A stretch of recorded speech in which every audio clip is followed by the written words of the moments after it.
नमस्कार, हरियाणा न्यूज देख रहे हैं आप। मैं हूं आपके साथ केशव कुमार। नेशनल हेराल्ड मामला ये फिर से सुर्खियों में है। एक बार कांग्रेस सांसद राहुल गांधी को आज ईडी ने पूछताछ के लिए बुलाया हुआ है। राहुल गांधी से पहले 3 घंटे तक पूछताछ हुई और उसके बाद ईडी ने उन्हें हेराल्ड मामले में पूछताछ की। मगर इन सबके बीच जो तस्वीर सामने आई वो कई सवाल खड़े कर रही थी। राहुल गांधी को ईडी ने सिर्फ पूछताछ करने के लिए बुलाया था, मगर राहुल पहले कांग्रेस दफ्तर जाते हैं, वहां से नारेबाजी होती है और फिर कांग्रेस के नेता और कार्यकर्ता सरकार और ईडी का विरोध करते हैं। यह कोई नई बात नहीं है कि केंद्रीय जांच एजेंसियां हमेशा विपक्ष के निशाने पर होती ही हैं। कांग्रेस के शासन में सुप्रीम कोर्ट ने तो सीबीआई को सरकार का तोता तक भी बोल दिया था। जब भी किसी नेता पर ईडी और सीबीआई की कार्रवाई होती है तो वो इसका ठीकरा सरकार पर फोड़ देता है। तो ऐसे में सवाल उठता है कि आखिर ईडी के सामने पेशी से कांग्रेस इतना तिलमिलाई हुई क्यों है? क्या ईडी किसी नेता से पूछताछ नहीं कर सकती? क्या इस पूछताछ को कार्रवाई का नाम दिया जा रहा है जानबूझकर, या इस मुद्दे का राजनीतिकरण किया जा रहा है, चाहे इस तरफ से या उस तरफ से? गहनता से इन तमाम सवालों के जवाब हम तलाशेंगे। उससे पहले रिपोर्ट आप देख लीजिए और ये रिवाइज कर लीजिए कि नेशनल हेराल्ड का पूरा मुद्दा जो है वो क्या है और आज की मौजूदा स्थिति क्या कुछ है।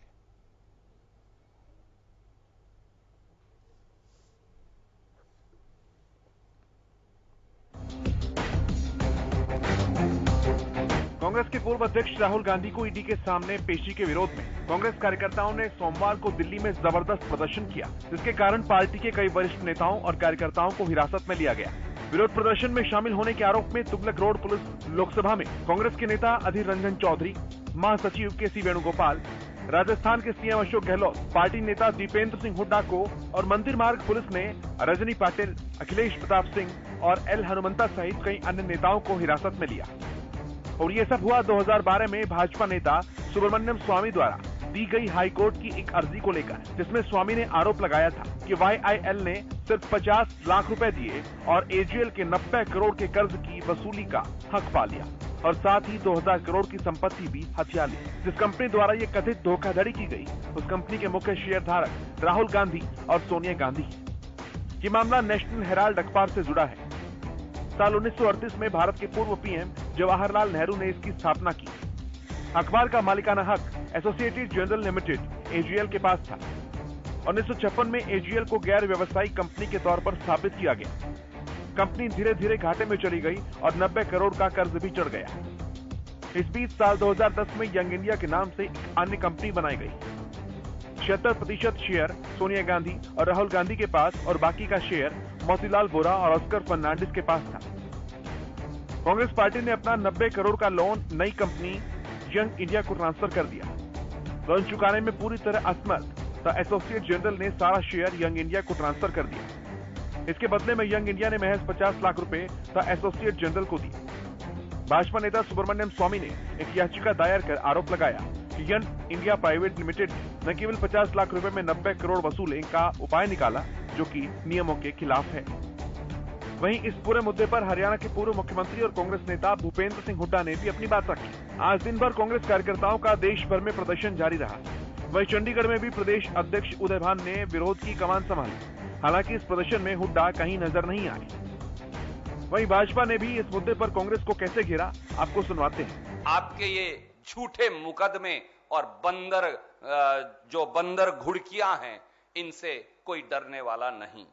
मोदी जी, आप चाहे जितना तिल मिला लें, आप चाहे जितने मुकदमे चला लें, हम कांग्रेस के करोड़ों कार्यकर्ता जनता की आवाज को उठाते रहेंगे जिसका दर्द आपको है। हम महंगाई और बेरोजगारी के खिलाफ आवाज बुलंद करते रहेंगे जो तकलीफ आपको है। हम देश की 70 साल की संपत्ति को बेचने की लूट के खिलाफ बुलंद आवाज बने रहेंगे जिसकी आपको तकलीफ है। इस पर पलटवार करते हुए कांग्रेस ने इसे राजनीति से प्रेरित कार्रवाई करार दिया। बहरहाल आप देखना यह है कि इस मामले में कब दूध का दूध और पानी का पानी हो पाता है। Bureau report, Haryana news.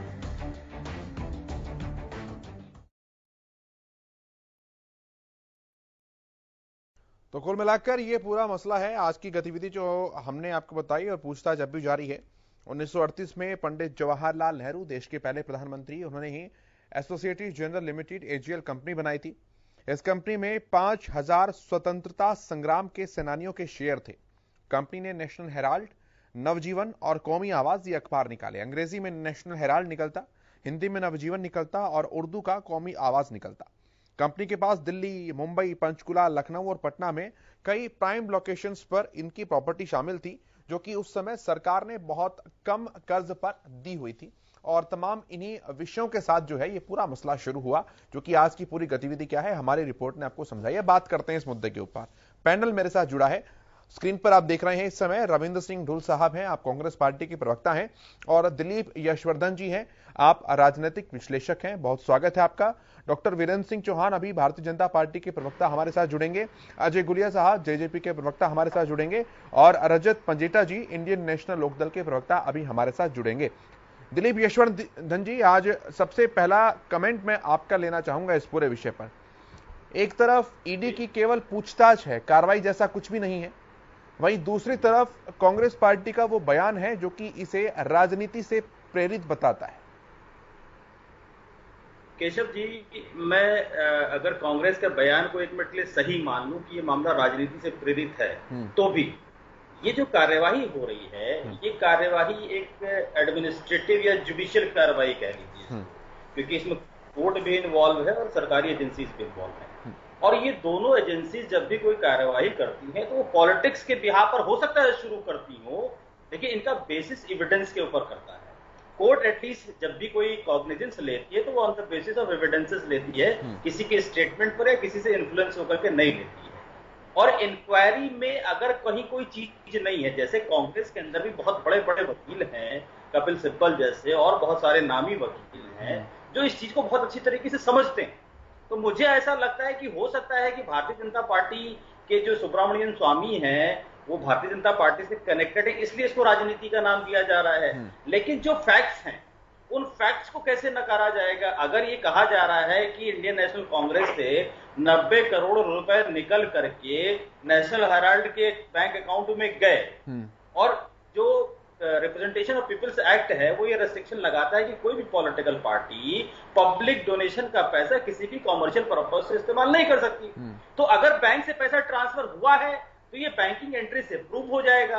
अगर ये गलत है तो इसमें कांग्रेस को डरने की जरूरत नहीं है। और ये जो धरना प्रदर्शन आज हुआ है, ये धरना प्रदर्शन कहीं से तर्क संगत नहीं है, और मेरा ये मानना है कि राजनीति भाजपा बाद में कर रही है, कांग्रेस पहले कर रही है। क्योंकि ये धरना प्रदर्शन, क्या आप इससे जो मशीनरीज हैं, जो एडमिनिस्ट्रेटिव मशीनरीज हैं, जो इन्वेस्टिगेटिंग एजेंसीज, उनकी कार्यवाहियों को रोक देंगे?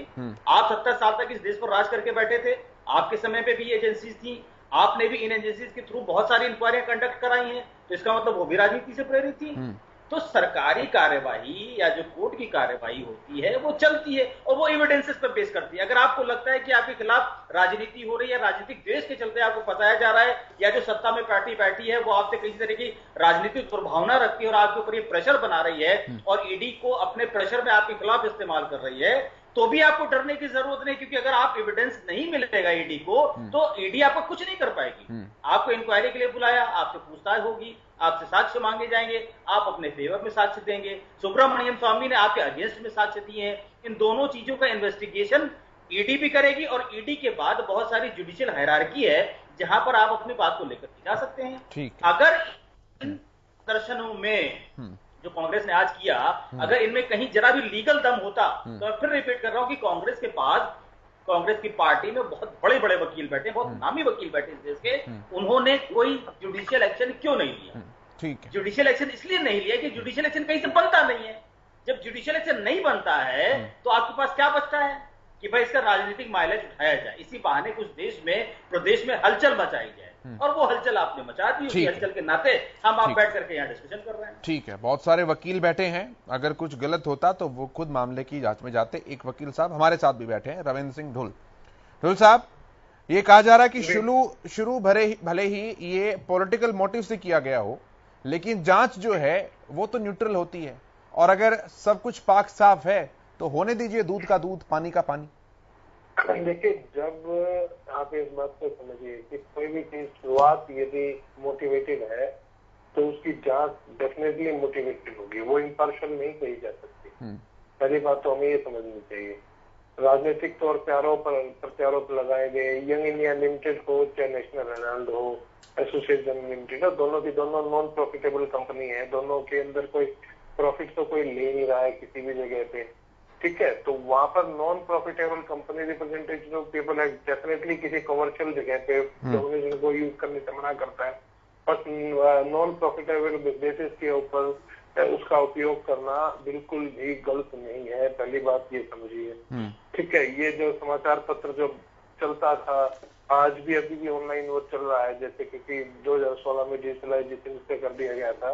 तो ये समाचार पत्र जो है, ये समाचार पत्र भी नॉन प्रॉफिटेबल बेसिस पे चल रहा है। वो जो है प्रचार और प्रसार कर रहा है, और दूसरी बात निष्पक्ष अपने ओपिनियन भी वो रख रहा है। तो उसमें कोई किसी प्रकार का नहीं है। आरएसएस के पास में पंचजन्य है, यदि आरएसएस ये नॉन प्रॉफिटेबल एंटिटी आरएसएस, अब आरएसएस नॉन प्रॉफिटेबल है, उसने पंचजन्य अखबार को जो है लॉन्च कर दिया, तो पंचजन्य को चाहे उसका एक मूल्य हो, लेकिन उसको कमर्शियल नहीं माना जा सकता। नहीं, 5 जन्य नहीं, ये इतना कम है।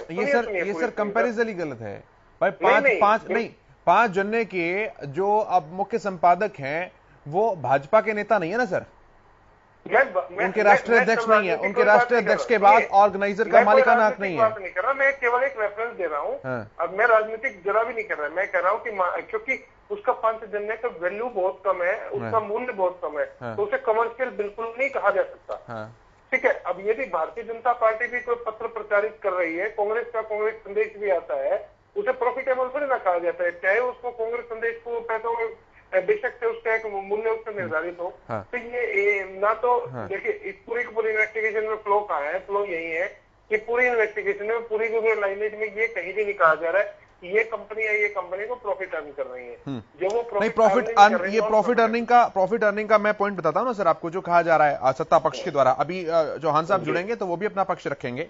भाई जब ये कंपनी की अलॉटमेंट्स की गई, इनको ऑफिसेस दिए गए, ऑफिसेस सब प्राइम लोकेशन पे है, बहादुर शाह जफर मार्ग जो है वो दिल्ली की सबसे प्राइम लोकेशन पे हुआ करता है, ठीक है।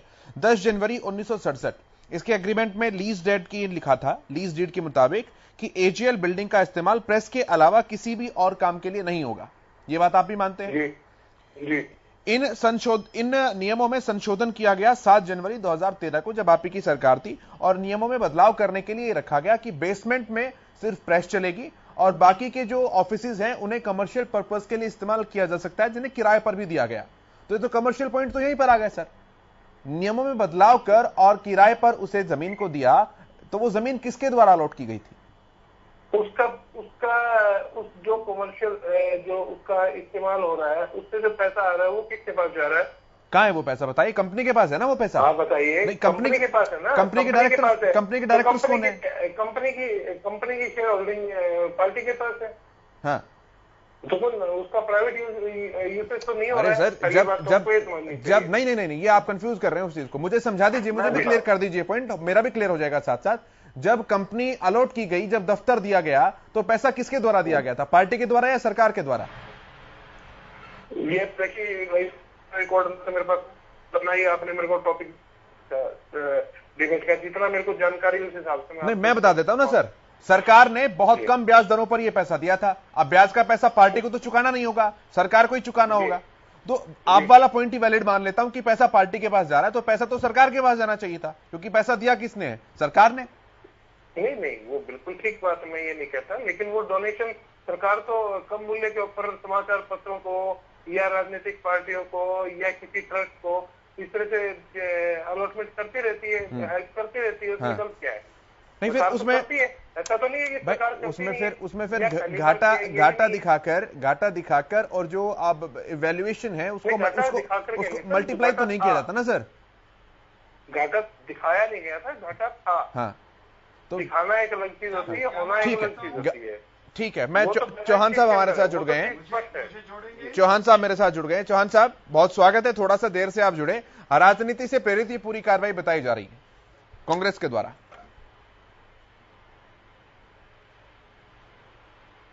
देखिए,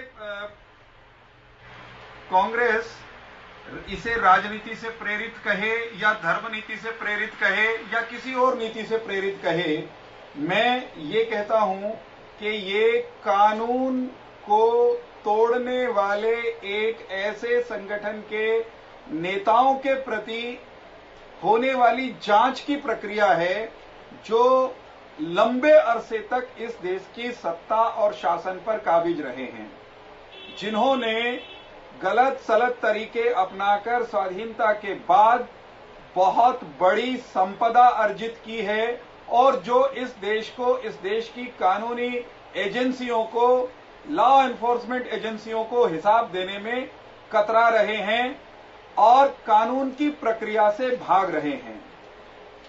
क्या धुल साहब बहुत बड़े वकील होने के बावजूद न्यायाधीश बन सकते हैं इस विषय का निर्णय करने के लिए? बिल्कुल नहीं।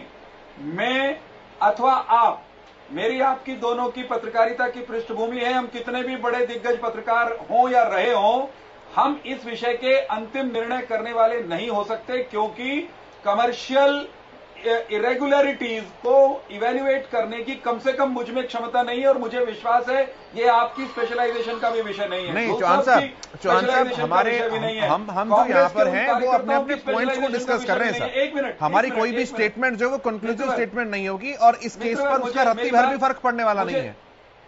मेरे मित्र, मुझे कहने दीजिए, आप मुझे, मैंने सबको सुना, मुझे मेरी बात तो पूरी करनी नहीं, वो मैं ऑलरेडी डिस्क्लेमर दे रहा हूं उस बात का जो आप बता रहे हैं। इस चीज का निर्णय,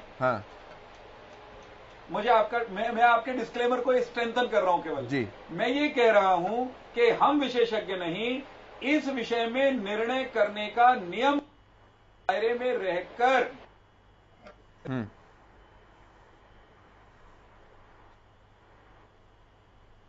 जमानत पर अदालत से संबित है, इनके नेता जमानत पर अदालत से छुटे हुए हैं। अब उस जांच की प्रक्रिया में कांग्रेस के नेताओं को पूछताछ है तो कांग्रेस पार्टी के छोटे बड़े नेताओं का, सांसदों का, विधायकों का, जो इनके बचे कुचे रह गए हैं, उनका हाय तौबा मचाना इस देश की जो संवैधानिक संस्थाएं हैं, इस देश की जो लॉ एनफोर्समेंट एजेंसीज हैं, उसके प्रति अनास्था का प्रतीक है। ये अपने आगे और 10 जनपद की दादागिरी के सामने किसी को कुछ नहीं समझते हैं। अगर ढुल साहब और उनकी पार्टी को ईडी पर विश्वास नहीं है, ईडी इनको राजनीति से प्रेरित लग रहा हो सकता है, तो इनको ये अच्छे से मालूम है, ढुल साहब तो न्यायिक व्यवस्था का हिस्सा रहे हैं और वकील होने के नाते आज भी हैं। ढुल साहब को अच्छे से मालूम है कि ईडी अगर कोई गलती करता है तो उसका इलाज करने के लिए, गलती कर सकता है ईडी, मैं नहीं कहता कि ईडी कोई परफेक्ट इंस्टीट्यूशन, उससे चूक नहीं हो सकती, लेकिन उसका इलाज कांग्रेस के सड़कों पर हाय तौबा हाय हल्ला करने वाले कार्यकर्ता नहीं कर सकते। उसका इलाज देश के अदालत के पास है, आपके पास हायर कोर्ट्स हैं, सुप्रीम कोर्ट है, आप वहां जाकर अपनी लड़ाई लड़िए और आप लड़ रहे हैं। ढुल साहब की पार्टी ने एक से एक बड़े दिग्गज, धुरंधर, ऐसे ऐसे वकील जो सोचते थे कि हम राम मंदिर का निर्माण भी रोक लेंगे, हम राम सेतु को भी गिरवा देंगे, ऐसे ऐसे बड़े बड़े यूं कहिए व्यवस्था विरोधी, नीति विरोधी लोगों को मैदान में उतारा अपने बचाव में। उसके बावजूद जांच की प्रक्रिया अदालत के आदेशानुसार जारी है। क्यों हल्ला कर रहे हो भाई साहब? और गजब की बात की आज इन्होंने, ये कहते हैं क्रांति का दिन है। भ्रष्टाचार के आरोप में घिरे हुए अपने नेताओं के बचाव में जब गिरी हुई कांग्रेस के कार्यकर्ता मैदान में उतरते तो इनके प्रवक्ता कहते हैं कि क्रांति हो रही है। अगर इसका नाम क्रांति है, हिंदुस्तान को, भारतवर्ष को इस क्रांति की आवश्यकता नहीं है। और अगर ये क्रांति नहीं है तो मैं कहूंगा इस तरह की भ्रांति फैलाने के लिए अपने कार्यकर्ताओं को सड़क छाप बनाने के लिए राहुल गांधी, प्रियंका गांधी, सोनिया गांधी को माफी मांगनी चाहिए और वो माफी भी नए नए चुने गए सांसद सुरजेवाला को मांगनी चाहिए। अब मुझे बहुत सरल सी बात है साहब, जांच एजेंसी के खिलाफ प्रदर्शन का क्या मतलब है, क्या अर्थ है? नहीं, वो तो ये मान रहे हैं ना, वो तो ये मान रहे हैं कि जांच एजेंसियां जो है वो केंद्र के इशारे पर काम कर रही हैं। ठीक है, मैं रिएक्शन लूंगा ढुल साहब से इस बात का। रजत पंजेटा जी के पास में आ रहा हूं, इंडियन नेशनल लोकदल के पास। ठीक है सर, मैं डिबेट पर आऊंगा। चौहान साहब मैं आऊंगा, मैं डिबेट पर आऊंगा। अभी तो मैं पहला कमेंट ले रहा हूं सबसे सर, पहला कमेंट ले रहा हूं सभी से। अभी तो आऊंगा डिबेट पर वापस, आपको दोबारा मौका मिलेगा। सवाल जवाब आप ही को कर रहे हैं बहुत सारा। रजत जी के पास में आ रहा हूं। रजत जी रखिए अपनी बात। कांग्रेस का दोहरा चरित्र आज जनता के सामने आ रहा है। जब चौधरी ओम प्रकाश चौटाला जी को कांग्रेस ने जब कांग्रेस सत्ता में आई हरियाणा में, तब एक सप्लीमेंट्री चार्जशीट फाइल करके उनका एक बाद में नाम ऐड कराया गया जब वो सत्ता में नहीं रहे चौधरी ओम प्रकाश चौटाला जी, और भूपेंद्र सिंह हुड्डा जब आते हैं। और ये जो ईडी का केस भी है, आप मानेंगे कि जो दलाल जी हैं करण सिंह दलाल, उनके घर में सीबीआई रेड मारती है और करण सिंह दलाल का, देखिए बड़ा दिलचस्प है, करण सिंह दलाल के खिलाफ उनको एक सुई नहीं मिलती। जिसके घर में आप रेड मारने जा रही है सीबीआई, वहां सीबीआई को टेबल पे पड़ी एक चार्जशीट मिलती है जिसको मुख्यमंत्री जी द्वारा और कांग्रेस के अन्य नेताओं द्वारा साइन किया गया था। और चुपचाप वो चार्जशीट लेके जो है वो प्राइवेट कंप्लेंट तो है नहीं, प्राइवेट आदमी तो है नहीं, करण सिंह दलाल कांग्रेस के नेता, जो अगर ऐसा ही था तो सड़कों में तब आना चाहिए था कांग्रेस को, अगर ऐसे गलत ईडी और सीबीआई गलत इस्तेमाल कर रही थी जब सरकार। अगर आज इनको इतनी तकलीफ हो रही है जांच एजेंसियों के खिलाफ, तो जो ये काम खुद करते रहे आज इनके सामने, इनके करे खुद सामने आ रहे हैं। तो अब इस बात का क्यों वो है? अब बात आती है कमर्शियल वैल्यू की। आपने दिल्ली का जिक्र किया, इसकी इंदौर में, भोपाल में और कई जगह और भी जो आज इसकी कमर्शियल वैल्यू 2000 करोड़ की प्रॉपर्टी है। दिल्ली, मुंबई, पंचकुला, लखनऊ, पटना बहुत जगह है ये। और ये देखिए बड़ा इंटरेस्टिंग है, किसने कर्ज दिया। ये कहते हैं शेयर होल्डर कौन है, मैं बता देता हूँ। 31% की शेयर होल्डर यंग इंडिया के अंदर राहुल जी हैं और 38% की सोनिया गांधी जी हैं। टोटल 76% हिस्सेदारी है उसकी। अब आप ये आती है जो सेक्शन 25 है ओल्ड कंपनीज एक्ट 1956 का, जिसे आज section 8 of new companies act 2013 का जो है, उसके अंदर ये सारा, जिसमें आप एनजीओ वगैरह नॉन प्रॉफिटेबल जो है आप चलाते हैं, एजेंसीज हैं जो भी, उसमें आप कोई इकोनॉमिक ट्रेड जो होता है, जो पैसे का लेन देन है, जिसमें कोई भी और काम है वो नहीं आप कर सकते हो। उसके अंदर आपको सिर्फ चैरिटी का काम करना पड़ेगा। यहाँ तो शेयर भी लिए गए थे उस टाइम पे 10-10 रुपए का, पता नहीं 9 करोड़ शेयर थे, पता नहीं कितने शेयर थे। जबकि आप जो है बोनस शेयर नहीं कोई कंपनी इशू ही नहीं कर सकती है। और उसके बाद अगर देखा जाए तो अगर ये सारा का सारा इन्होंने कमर्शियल किया है, तो इसको it should be administrated by ministry of corporate affairs of government of India through office of registrar. ये तो office of registrar of companies, इसकी प्रॉपर्टी आप तो देश की धरोहर बननी चाहिए। अगर इन्होंने, कांग्रेस ने अगर ऐसा ये काम किया है, तो ईडी को अपनी उचित कार्रवाई करते हुए फिर तो ये देश की धरोहर माननी चाहिए ना। अगर नॉन प्रॉफिटेबल है तो वो मिनिस्ट्री ऑफ कॉर्पोरेट अफेयर चलाएगी इसको। और ये बात कह देनी, देखिए पुराना अखबार जरूर है, नेहरू जी ने किसी टाइम पर 1937 में इसको शुरू किया था, बीच में बदलते रहे। मोतीलाल वोरा का रोल बताइए इसमें क्या है? 2008 में बंद हो गया था, ठीक है, टाइटन भी चलाता था ये। उसके बाद मोतीलाल वोरा का क्या रोल है? डोइटेक्स कंपनी का 1 करोड़ का क्या लेन देन है बीच में? आप वो सारी बातें बताइए ना। 5000 स्वतंत्रता सेनानी इसके शेयर होल्डर थे, अब शेयर होल्डर बन गए हैं ये कांग्रेस पार्टी नहीं, ये गांधी परिवार। तो अब तो देखो, इसको तो सुप्रीम कोर्ट ने भी इंटरफेयर करने से मना कर दिया इसमें। इसमें तो ईडी अपनी जो करेगी उचित कार्रवाई करेगी।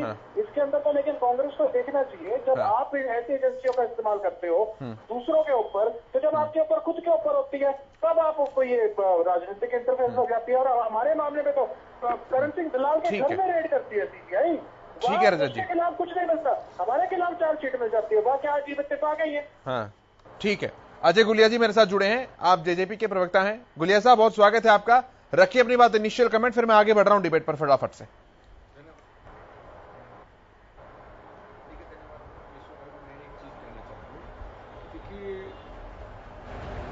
जो भी संस्थान ये सीबीआई है, ईडी है, ये अपना स्वतंत्र संस्थान है, ये अपना काम करें। किसी के ऊपर भी कोई कार्रवाई हो, जांच हो, हमारे ऊपर भी हुई, पहले हुई, तो कांग्रेस ने तो कुछ नहीं किया था, ये तो हंसने वाले लोग थे।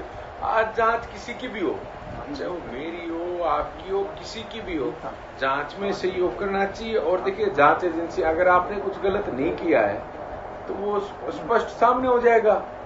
लेकिन ये तो देखिए, एक भारतीय नागरिक होने के नाते मेरा, आपका और किसी और का भी सबका दायित्व तो बनता है कि किसी भी जांच एजेंसी के अंदर हमने सहयोग करना चाहिए। और जो भी जांच के अंदर सामने आएगा उसको स्वयं देखिए, ऐसा तो हो नहीं सकता कि कोई जांच एजेंसी का कोई फैसला आ जाएगा और उसके ऊपर आपको सजा हो जाएगी। उसके ऊपर कोर्ट भी है, उससे बड़ी कोर्ट भी है। आपको सबसे देखिए, मैं एक चीज मानता हूँ, एक भारतीय नागरिक होने के नाते, एक पार्टी का प्रवक्ता होने के अलावा भारतीय नागरिक हूं मैं ये मानता हूँ किसी भी जांच एजेंसी के सामने आपको प्रस्तुत होकर के अपने पक्ष के या अपने विपक्ष के, देखिए अपने पक्ष के साक्ष्य आपको रखने चाहिए। अगर जांच एजेंसी आपसे संतुष्ट नहीं है तो आप कोर्ट में जाएं। ठीक है, मैं तो ये मानता हूँ कांग्रेस के जो लोग हाव उल्ला कर रहे हैं, इससे बेटर ये कोर्ट में जाएं। हाँ। अपने साक्ष्य प्रस्तुत करें। हाँ। जो उनके पक्ष में है या विपक्ष में, वो तो मैं नहीं जानता। देखिए, वो तो जांच एजेंसी का काम है, वो तो जांच एजेंसी बताएगी। लेकिन अपनी तरफ से जो आपकी सफाई है वो तो पेश करने का आपका अधिकार भी है, वो डेमोक्रेटिक राइट है, आप उसको अवेल करें। ठीक है, मैं ढुल साहब आपके पास आता हूं तमाम सवालों को लेकर। मेरा सवाल सर आपसे ये है कि नेशनल हेराल्ड, AGL, YIL, जिसको भी जिस तरह से जिस प्रक्रिया के तहत पूरा केस ट्रांसफर हुआ, ये उसकी डिटेल्स आप अच्छे से बखूबी जानते हैं। मेरा सवाल सर केवल और केवल इतना सा है कि अगर 2010 में बनी 5 लाख रुपए की किसी कंपनी की अभी टोटल वर्थ 800 करोड़ से ज्यादा है, तो क्या देश की जांच एजेंसियों को उससे यह पूछने का भी अधिकार नहीं है कि आपने ये पैसा कहां से कमाया? और उसके साथ साथ 2011-12 में जब आपकी सरकार थी, जब यूपीए की सरकार थी, तो यंग इंडिया लिमिटेड YIL उसी कंपनी को 249 करोड़ रुपए का टैक्स भुगतान के लिए इनकम टैक्स नोटिस भी जारी कर चुका था। उस समय भाजपा की सरकार देश में नहीं थी। तो अगर वो जांच के मामले, वैल्यूएशन आगे बढ़ रही है, तो इसमें राजनीति से प्रेरित कहां जाता है? समझ से बाहर है सर देश के लिए, अगर आप समझा पाए तो। देखिए, एक तो मैं आपको बिल्कुल क्लियर कर दूं कि जितनी भी फाइनेंशियल ट्रांजैक्शन है वो क्रिमिनल भी होती है और वो सिविल भी होती है। मतलब कि पैरेलल दोनों का काम चलता है। यदि कोई फाइनेंशियल इरेगुलरिटी है तो इनकम टैक्स डिपार्टमेंट को नोटिस डालने का अधिकार है, वो सिविल इरेगुलरिटी है। लेकिन उसके अंदर मेंटल जो इंटेंशन डाल करके उसे क्रिमिनल बना करके और ये दिखाना कि गैर कानूनी पैसे का लेन, enforcement directorate prevention of money laundering act, यानी कि बेनामी और जो गलत तरीके से कमाया हुआ धन या फिर काला धन को रोकने के लिए, उसको ट्रांसफर को रोकने के लिए, या फिर काला धन का जो ट्रांसफर हो उसके लिए प्रिवेंशन के लिए जो बना है मनी लॉन्ड्रिंग को, उसके लिए बनाया गया है ये। तो उसको सिविल कॉन्सिक्वेंस ना रख करके क्रिमिनल कॉन्सिक्वेंस में बदलना। ढुल साहब आपकी बात ठीक है, आपकी बात ठीक है, लेकिन आप ये देखिए कि YIL जो 2010 में बनी 5 लाख रुपए में बनी, अब जो 38% शेयरिंग राहुल गांधी की है वो इन 5 लाख रुपए में से ही है। 5 लाख रुपए का आप 38% निकाल लीजिए जितना निकलता है, उसमें से जो बेनिफिट हुआ 800 करोड़ की वर्थ कंपनी की आज की तारीख में भी है, उसमें से राहुल गांधी का जो व्यक्तिगत मुनाफा है वो 154 करोड़ रुपए का है। तो सुब्रमण्यम स्वामी ने जो याचिका दायर की है, जो केस किया, वो यही तो किया है। आप स्पष्टीकरण दे दीजिए ईडी को, बात खत्म हो जाएगी। देखिए, मैं आपको एक चीज तो स्पष्टीकरण तो हम कोर्ट में भी देते हैं, आपको बताया कि हाई कोर्ट में दिल्ली हाई कोर्ट में स्टे भी हुआ था ये मामला, और उसके बाद में सुप्रीम कोर्ट गया था। सुप्रीम कोर्ट ने कह दिया था लेट ट्रायल प्रोसीड, बिल्कुल सही है, इसमें कोई दो राय नहीं है। हाँ। लेकिन जो एजेंसीज का टाइम टू टाइम मिसयूज करना, जिस चीज को हम क्वेश्चन उठाना चाहते थे, अब मेरे इनेलो के जेजेपी के मेरे मित्रों को मैं बड़े अच्छे से सुन रहा था, मैं भी इनका पार्ट रहा हूँ लंबे समय तक। तो 2013 के अंदर जब चौटाला साहब की कन्विक्शन हुई, इन्होंने जाकर के रोहिणी कोर्ट में तोड़फोड़ की थी, कोर्ट में तोड़फोड़ की थी। क्या उसको जस्टिफाई मानेंगे? नहीं, बिल्कुल जस्टिफाई नहीं। आपने उसको देखिए, कायदा था ये, तोड़फोड़ की थी या नहीं की थी, ये बिल्कुल फैक्ट है। फैक्ट पब्लिक में है, केस दर्ज हुआ तो सार्वजनिक संपत्ति को खत्म नष्ट करने का, तोड़फोड़ की गई। क्यों?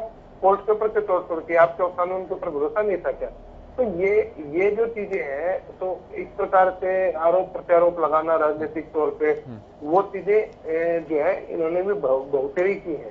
जहां तक बात यहाँ पर इसकी गैर कानूनी मिसयूज की है ईडी को, तो यहाँ पर आप देखिए कि कहाँ पर किस जगह पे जब भी किसी व्यक्ति से आपको बनती है तो उसके ऊपर ईडी के रेड डलवा दीजिए।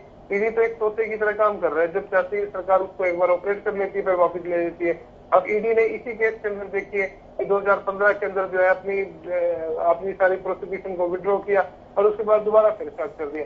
तुमने पहले केस को वापस लिया और दोबारा तुमने दोबारा केस दर्ज किया।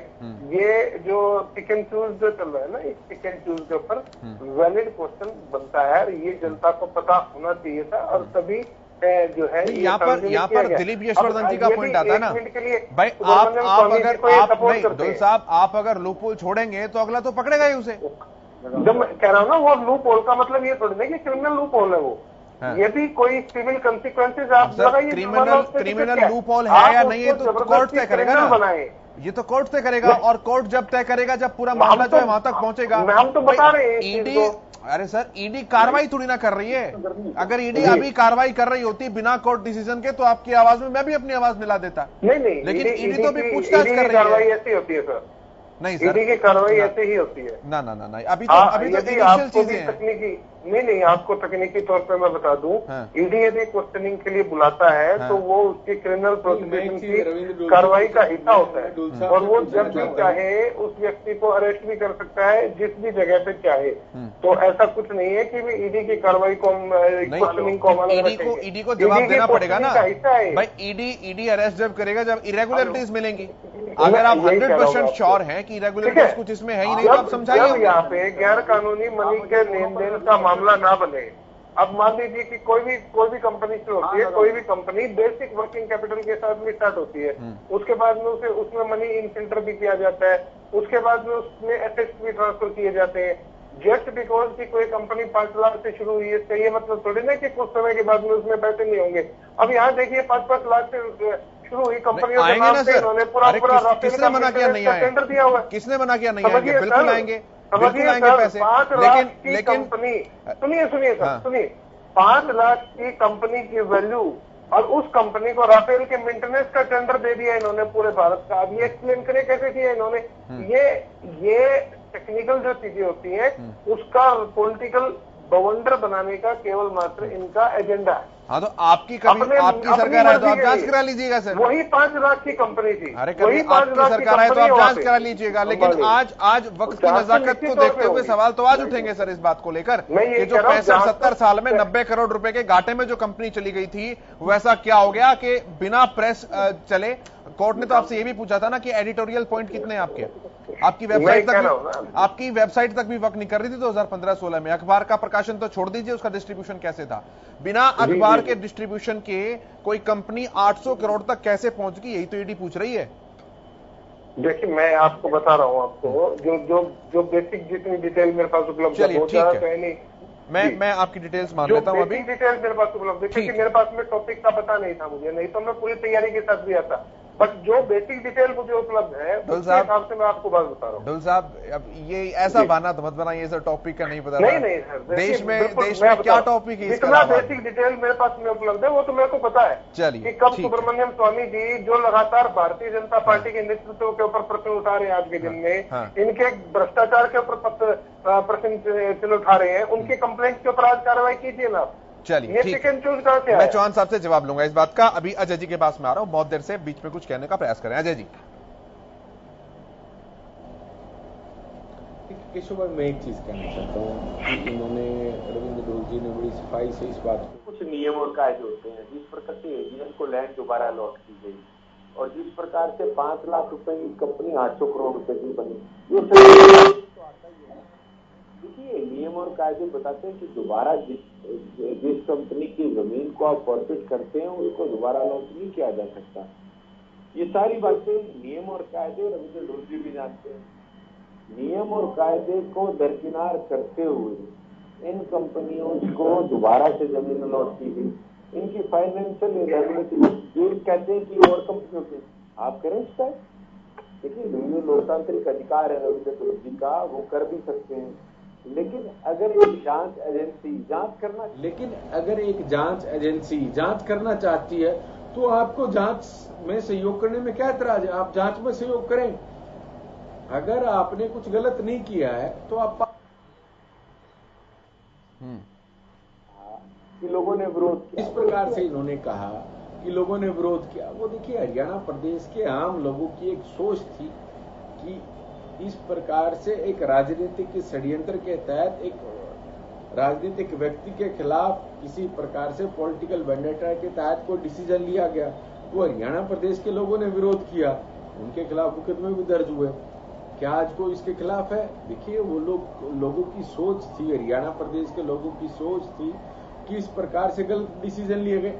आज मेरे को एक चीज इनसे पूछना चाहता हूं, वरिष्ठ अधिवक्ता है रविंद्र डुल जी, अगर कोई जांच एजेंसी आपके खिलाफ जांच कर रही है, कुछ एविडेंस उसके पास है, वो आपको जांच के लिए बुलाती है, इसमें आपत्ति क्या है? आप जांच में जाएं। जांच देखिए रविंद्र डुल जी, आप तो एडवोकेट हैं, आप समझते हैं इसको, इन्वेस्टिगेशन ज्वाइन करें। आप इन्वेस्टिगेशन, आपकी पार्टी के अगर किसी नेता के खिलाफ कोई जांच में कोई आपत्तिजनक चीज आई है तो आप इन्वेस्टिगेशन को ज्वाइन करें और अपने आप को पाक साफ करें।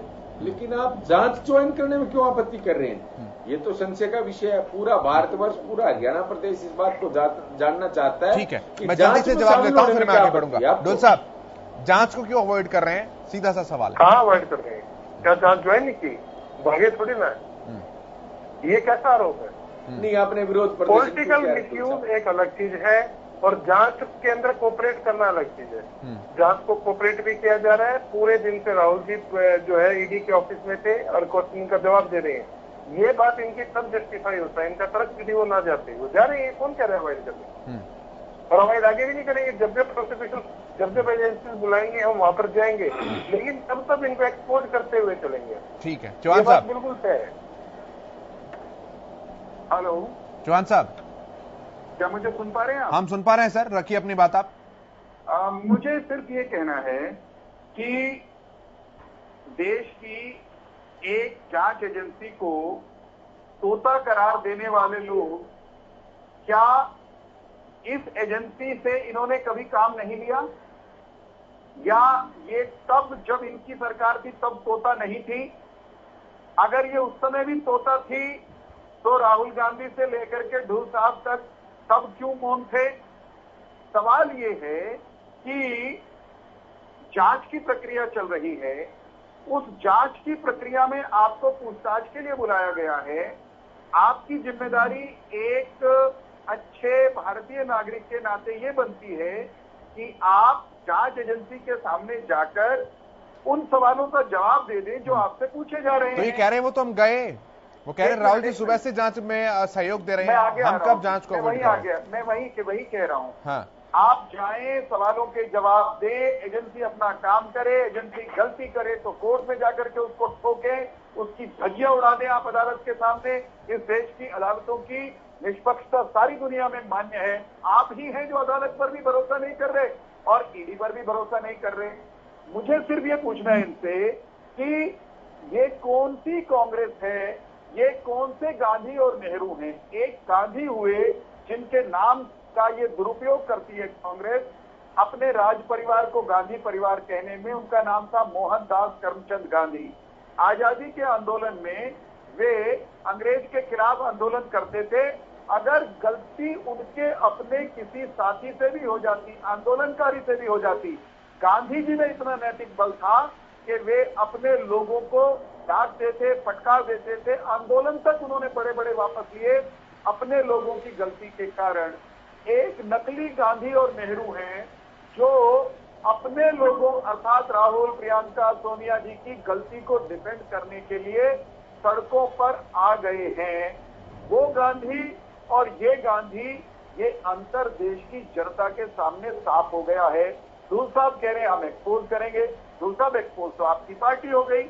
दुनिया के सामने, देशवासियों के सामने आप लोगों ने कांग्रेस चौहान साहब, उनका सवाल है, उनका ये तर्क है कि 2015 में ईडी ने जिस जांच को बंद कर दिया था, अब क्यों उसे बार बार खोला जा रहा है? इसका मतलब राजनीति से प्रेरित है ये बात, वो कह रहे हैं। मेरा डीएमएनजी चल गया, फ्रेम भी अगर कनेक्ट हो, वीडियो भी कनेक्ट हो जाए तो मुझे अच्छा लगेगा। मैं ये कह रहा हूं अभी कर रहे हैं सर, टेक्निकल टीम कर रही है जी। मैं ये कह रहा हूं कि एक बार अगर जांच मान लीजिए किसी ऐसे मुकाम पर पहुंच जाए किसी आपराधिक मामले की कि अब ये खत्म हो रही है, कुछ नहीं निकला, और कुछ तथ्य समय के साथ कालांतर में ये सामने आ जाए कि नहीं साहब जांच में गड़बड़ रह गई थी, बेहतर जांच हो सकती है, नए तथ्य सामने आए हैं, तो देश का कानून ढूल साहब जानते हैं, अदालतों में जाकर के कानून के उन प्रावधानों का लाभ भी लेते हैं, उन्हीं के आधार पर दलीलें देते हैं कि जनाब अदालतों के सामने खड़े होकर भी ये कहते हैं, जांच एजेंसियों के सामने भी, पुलिस के सामने भी, कि ये तथ्य छूट गए थे, जांच में शामिल कर लीजिए, सत्य को सामने आने दीजिए। कांग्रेस को सत्याग्रह करना चाहिए था तो ये करना चाहिए था कि ईडी जल्द से जल्द जांच पूरी करे, इनके नेता अगर पाक साफ को क्लीन चिट दे, और अगर इनके नेताओं से भी गलती हुई है, उन्होंने भी देश के साथ, पार्टी के साथ दगा किया है, धोखा किया है, देश के कानून को तोड़ा है, तो उनको सजा दी जाए। ऐसा करने के बजाय कांग्रेस के सभी छोटे बड़े कार्यकर्ता वो गांधी परिवार, नकली गांधी नेहरू परिवार के प्रति निष्ठा जताने के लिए दास्ता के भाव से सड़कों पर आ खड़े हुए। मुझे एक और समानता कुछ लोगों के साथ कांग्रेस के कार्यकर्ताओं में दिखाई दे रही है। आपने देखा होगा पिछले कुछ दिनों में देश में एक वर्ग, एक तबका कथित आंदोलनकारियों का ऐसा है जो सड़कों पर पत्थर उठा करके दौड़ता है, और पत्थर उठाकर कश्मीर से लेकर के उत्तर प्रदेश, बिहार तक पत्थरबाजी करते हुए कानून व्यवस्था को और समाज के दूसरे लोगों को धमकाने, धकियाने की कोशिश करता है। एक बात चौहान साहब, एक सवाल है और कांग्रेस, सारा देश जानता है, एक सवाल और है कांग्रेस पार्टी का, लगे हैं। एक सवाल और है कांग्रेस पार्टी की तरफ से, मैं आप ही से वो करना चाहूंगा। जी। उनका ये कहना है कि यंग इंडिया लिमिटेड द्वारा जो भी ट्रांजैक्शन किया गया वो फाइनेंशियल नहीं था बल्कि कमर्शियल था। तो उनका ये पूछना है कि जब प्रॉपर्टी या कैश का कोई ट्रांसफर हुआ ही नहीं है तो आप मनी लॉन्ड्रिंग का केस किस तरह से बना रहे हो? आप तो आरोपी बना के ही जांच कर रहे हो। अगर आपको साधारणतः जांच करनी थी तो कर लीजिए, लेकिन आप तो मनी लॉन्ड्रिंग का केस पहले इसे बना रहे हैं, उसके बाद जांच आगे बढ़ा रहे हैं। अगर बहुत विनम्रता से एक बात कहूंगा, मनी लॉन्ड्रिंग का केस बनता है अथवा नहीं, कोई कानून, कंपनीज एक्ट के कोई प्रोविजन का वायलेशन हुआ है अथवा नहीं, इसका निर्णय टेलीविजन चैनल की डिबेट में नहीं हो सकता। नहीं, पीएमएलए के तहत मामला है ना सर, का भी लाभ नहीं है। इसका निर्णय इस काम के लिए एक मिनट थोड़ी सी मुझे अब थोड़ा सा क्या हरियाणवी में कह बीचा दे दो, मैंने भी कह लेने दो अपनी बात। मैं ये कह रहा हूं, इन सब तथ्यों पर जांच करने का, निर्णय करने का अधिकार इस काम के लिए बनी हुई स्पेशलाइज्ड एजेंसीज को है। वो एजेंसीज किसी पार्टी की नहीं होती, सरकार की होती हैं। वे स्थायी सरकार हैं। कभी सत्ता में ढुल साहब की पार्टी थी, आज हम हैं। राजनीतिक दल सत्ता में आते रहेंगे, जाते रहेंगे, लेकिन एजेंसियां यही थी, यही रहेंगी, कानून के दायरे में काम करती हैं, करती रहेंगी। उन एजेंसियों की विश्वसनीयता पर सवाल उठाकर कांग्रेस पार्टी और ढुल साहब को ये काम नहीं करना चाहिए। कल को इन्हीं से काम इनको भी लेना पड़ सकता है। कभी 20-50 साल में इनकी बारी आई सत्ता में आने की। मैं आपकी बात से सहमत हूं, लेकिन तर्क ये देते हैं ना सर कि राज्यसभा चुनाव के चलते जब आप आर.के. नांदल साहब पर उंगली उठाते हैं और कहते हैं वो हुड्डा साहब के आदमी थे, और यहां पर आप कह देते हैं ये तो निष्पक्ष जांच एजेंसी है।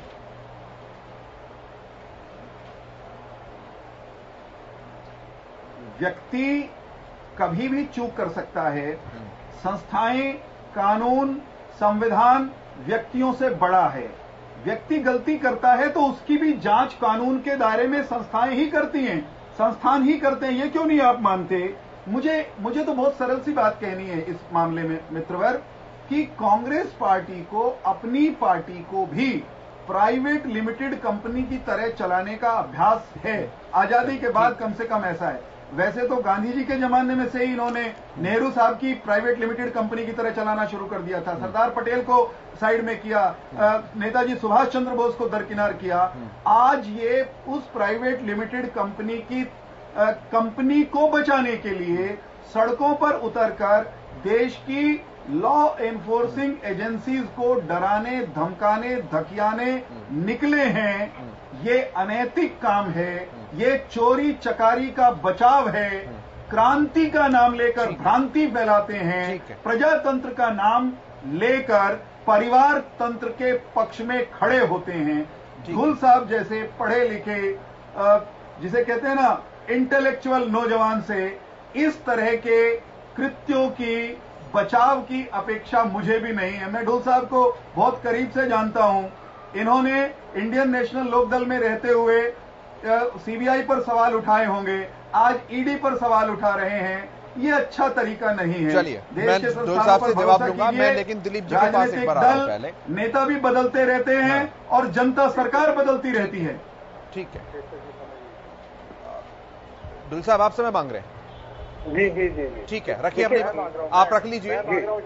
रजत जी आपका फ्रेम मुझे नहीं मिल पा रहा है, मैं केवल फोन पर ही आपको कनेक्ट होगा। ठीक है, मैं आपको समय दे रहा हूं और ये भी आपसे निवेदन कर रहा हूं कि आपको समय चाहिए तो मुझे इंटरप्ट कर दीजिएगा, मैं कोशिश करूंगा पैनलिस्ट के हिसाब से आपको समय दूं। रखिए अपनी बात, आप बहुत देर से कहना चाह रहे थे, फिर मैं दिलीप जी के पास आता हूं। देखिए, जब भी कोई कंपनी सेक्शन 25 या जो ओल्ड कंपनीज एक्ट है सेक्शन 8 के अंदर जो अपने आप को रजिस्टर कराती है, तो कोई भी एनजीओ हो, कोई भी नॉन प्रॉफिटेबल कोई ट्रस्ट चलाना चाहे या कुछ भी, उसके अंदर उनको बहुत बेनिफिट्स मिलते हैं। जैसे कि आपको इनकम टैक्स का बेनिफिट मिलता है, आपको जीएसटी से बेनिफिट मिलता है, हालांकि आपको टीडीएस जो है वो देना पड़ता है। लेकिन अगर अभी मैंने मोतीलाल वोरा जी के बारे में भी पूछा था, इनसे इन्होंने कोई जवाब नहीं दिया। 38% की अगर यंग इंडिया में राहुल गांधी और श्रीमती सोनिया गांधी जी की हिस्सेदारी है, तो 12% जो है वो मोतीलाल वोरा की है, और मोतीलाल वोरा की जो है वो एजीएल में भी है पीछे से। तो ऊपर से अगर ये 154 करोड़ जो सुब्रमण्यम स्वामी जी ने राहुल गांधी की इनकम हुई है, इससे जो हुआ है, इसका उछाल हुआ है इनकम पे, सोनिया गांधी जी के इनकम को शायद बताना भूल गए।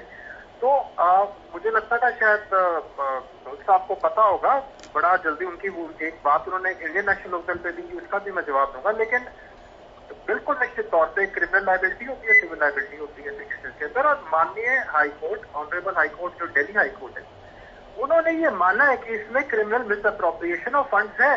मुझे लगता है शायद उन्होंने इनकी फाइंडिंग्स पढ़ ली होंगी, नहीं पढ़ी होंगी तो शायद डिबेट के बाद मंगवाएं कहीं से। दिल्ली हाईकोर्ट ने ये माना है। दूसरा, आपने इंडियन नेशनल लोकदल पे कहा, हमारे नेताओं पे जो करण सिंह दलाल जैसे लोगों के घर जो आप ईडी का जो केस था, हमारे नेताओं ने अभी पेशी पे गए थे। कौन से कार्यकर्ताओं को जो आज आपने हाल किया है ईडी पे दफ्तर पे जाने के लिए, आपने पूरा का पूरा ताम झाम, पूरी कांग्रेस पार्टी आपने बुला ली। हाँ, हालांकि शाही कांड वाले हुड्डा जी वहां उपस्थित नहीं थे, पता नहीं क्यों उनको डर लग गया, शायद उनको भी ना बिठा लें। लेकिन जो है वहां पर पूरी की पूरी कांग्रेस पार्टी इन्होंने हॉस्टेज बना लिया आज दिल्ली को।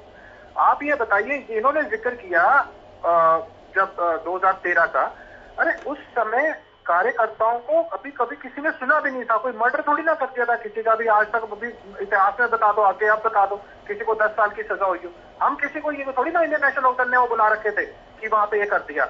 आपको ने तो आज संयोजित तरीके से सबको बुला के वहां दिल्ली को आज अपने बंधक बना लिया, जिसे मैं कहता हूं दिल्ली को। आप अगर एक एक पेशी पे ऐसे अपना बल का प्रदर्शन करोगे, अपने पार्टी के सारे कार्यकर्ताओं को बुलाने ले जाओगे। आज आप बताओ, हमारे नेता जा रहे हैं, कौन से पार्टी के वर्करों को साथ लेके गए? चौधरी ओम प्रकाश चौटाला जी को अभी सजा हुई, ऐसा फाइन कभी पूरी आज तक सुना ही नहीं, कभी हिस्ट्री में नहीं हुआ। अरे कौन से कार्यकर्ता चले गए? पता नहीं कहां से आप उस पार्टी में थे। कम से कम इतिहास में उसको मत कोसिए जब आप पार्टी में थे। कल को कोई भी कहीं भी हो, लेकिन जो आप रहे हो, आपकी निष्ठा जुड़ी है, सारा कुछ है, आपको भी पता है उस वक्त क्या हालात थे। किसी को बुलाया थोड़ी ना गया था वहां पे कि आप सोच रहे हो इंडियन नेशनल लोकदल ने बुला लिया वहां पे। आज आप बताओ कौन से नेता हो? चौधरी ओम प्रकाश चौटाला जी अभी मैं डोल साहब से जवाब लेता हूं इस बात का। द्वारा ईडी का मिशन द्वारा जेल में भेजा गया। कौन से कार्यकर्ता चले गए? सीधे सवाल आपके, चौहान साहब के भी और रजत जी के भी। जी देखिए, मैं बिल्कुल क्लियर तौर पे एक चीज मैंने बड़ी स्पष्ट तौर पे कही है। जो कांग्रेस का बड़ा क्लियर वर्जन है कि जब कोई पैसे का लेन देन नहीं हुआ तो मनी लॉन्ड्रिंग का केस बनता नहीं है, पहली बात। दूसरी बात जो है, मामला जांच के अधीन है, हमें जांच से कोई दिक्कत और कोई आपत्ति नहीं है। हम पहले भी कोऑपरेट कर रहे थे, आज भी कोऑपरेट कर रहे हैं, कल भी करते रहेंगे। भारतीय जनता पार्टी की सरकार को एक्सपोज करना बहुत जरूरी था और हमने उनको एक्सपोज किया है। इन्हें लोग, जब चौटाला साहब के खिलाफ कोई मुकदमा होता है, इन्हें लोग कहती है कि सीबीआई का मिसयूज हो रहा है, लेकिन यहाँ पे इन्हें लोग कह रही है कि नहीं ईडी का प्रॉपर यूज हो रहा है।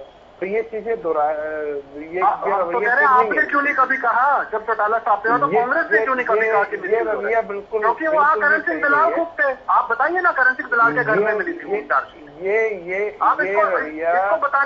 रवैया बिल्कुल गलत है। हाँ, यदि ये चौटाला साहब की कमीशन का भी डिबेट करना चाहते हैं, मैं कर सकता हूँ, लेकिन मैं करूंगा नहीं, क्योंकि बहुत सारी चीजें इन कॉन्फिडेंस मेरे को बताई गई है। मैं उस बारे में कुछ भी चर्चा सार्वजनिक स्थल पे नहीं करूंगा। आप कहेंगे तो भी नहीं करूंगा।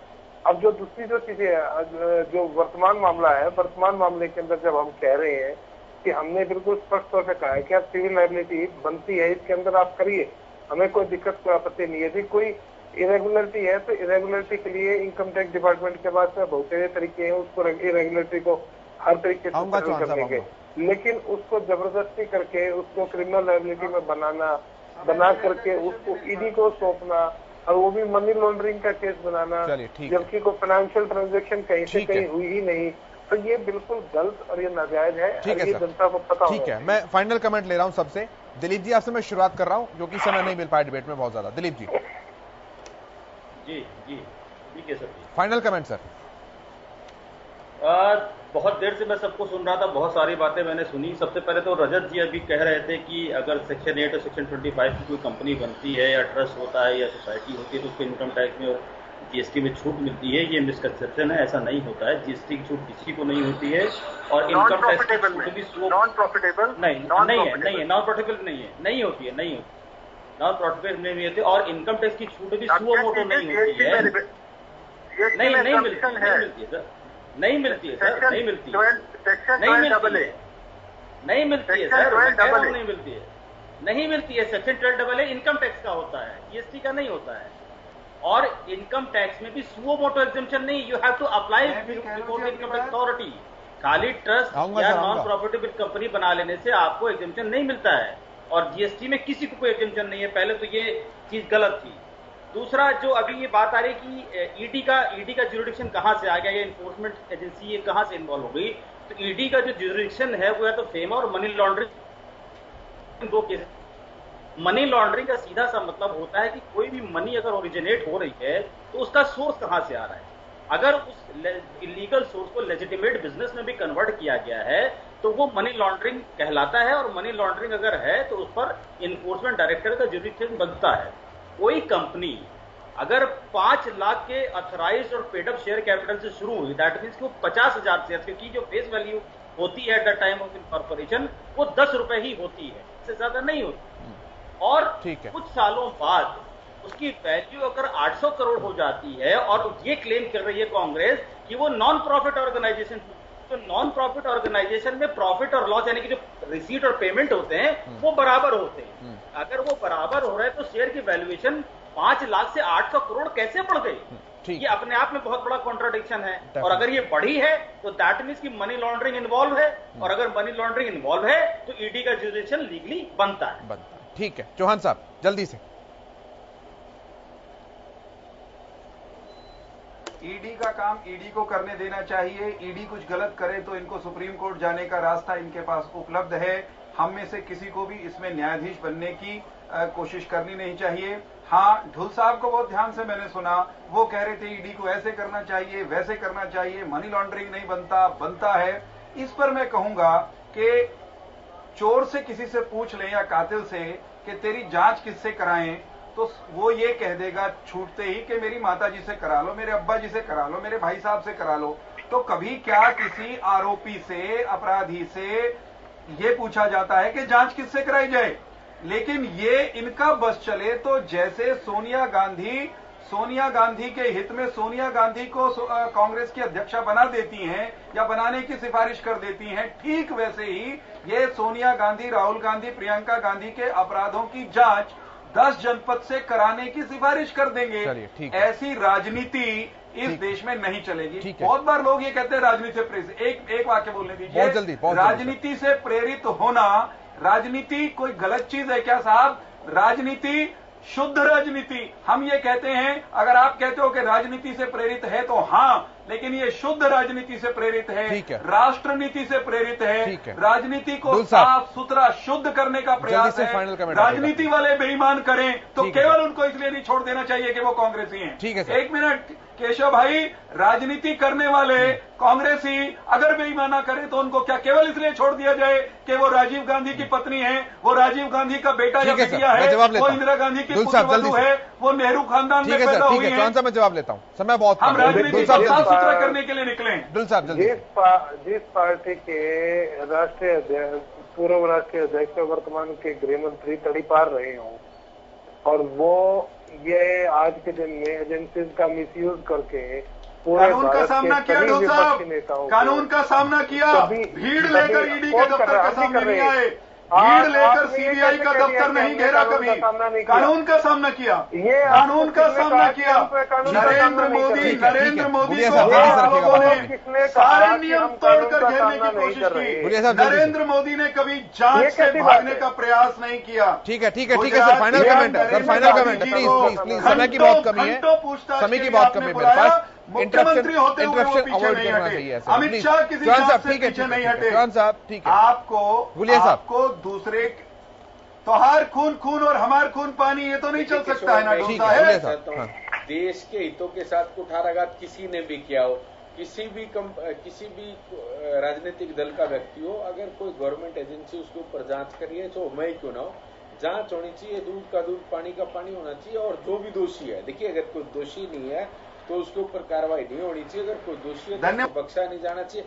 देखिए जांच का सामना हमने आपने सब, ठीक है सर, कांग्रेस को भी करना चाहिए। ठीक है सर, जांच में जो निकल, ठीक है सर, बहुत शुक्रिया आप सभी का। डॉक्टर वीरेंद्र सिंह चौहान, ढोल साहब, दिलीप जी, अजय जी, रजत जी, इस चर्चा में शामिल होने के लिए बहुत धन्यवाद, बहुत शुक्रिया। मेरे साथ इतना ही, देखते रहिए हरियाणा न्यूज।